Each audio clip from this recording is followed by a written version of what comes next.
May dalawang flood control projects ang natuklasan sa isang high-end subdivision sa Quezon City.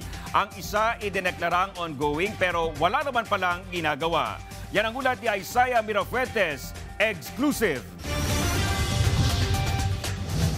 September 20, 2025, inilabas ng Quezon City Government ang listahan ng kanilang mga flood control project. Umabot sa mahigit 300 proyekto ang mayroon sa lungsod simula 2022. Sa listahang inilabas ng QCLGU at impormasyon mula sa isang concerned citizen, umagaw sa aming pansin ang dalawang proyekto sa District 5.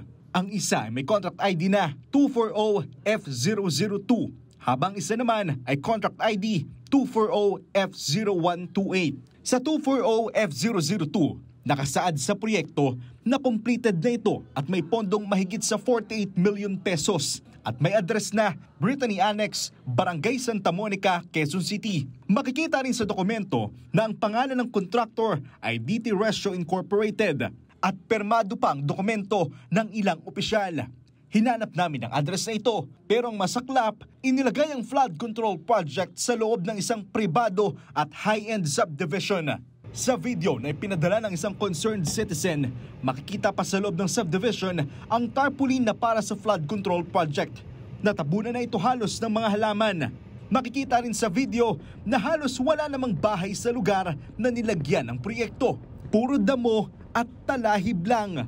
Isa pang contract ID 240F0128 na may halagang mahigit sa 32 million pesos na may contractor name na RCDG Construction Corporation. Pero this time, hindi detalyado kung saan ang lokasyon. Ang nakalagay kasi, Barangay Pasong Putik, Quezon City lang. Nakuha ng PTV News ang ilang dokumento para sa proyekto. Kasama na ang design plan nito. Makikita rin na ang proyekto ay nasa kahabaan ng Beverly Avenue at Bishop Avenue. Natonton din namin ang lokasyon ng sumunod na proyekto at aming natuklasan na ito ay nasa pareho ring private at high-end subdivision kung nasaan din ang unang proyekto na aming nabanggit. Sinubukan naming magtungo sa lokasyon. Magandang hapon from PTV4. Sir, may check lang kami sa loob regarding sa isang flood control project. Inutusan kaming magpunta sa admin. May check lang po sana kami sa loob na flood control project. Pero hindi kami pinayagan. Ngunit mula sa isang concerned citizen, makikita sa video ang lokasyon ng proyekto. Sa listahan, ongoing ang construction nito. Pero base sa video, wala namang ginagawa.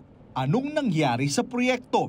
Ayon sa isang anti-corruption lawyer, ang pondo ng publiko ay dapat inilalaan sa kapakinabangan ng publiko. Ang pasilidad sa loob ng isang pribadong subdivision ay para lamang sa mga residente sa loob ng subdivision. Kagaya ng pondo ng publiko, hindi dapat ito ginagamit para sa exclusive use ng mga residente sa loob lamang ng isang subdivision. Isaiah Mirafuentes para sa Pambansang TV sa Bagong Pilipinas.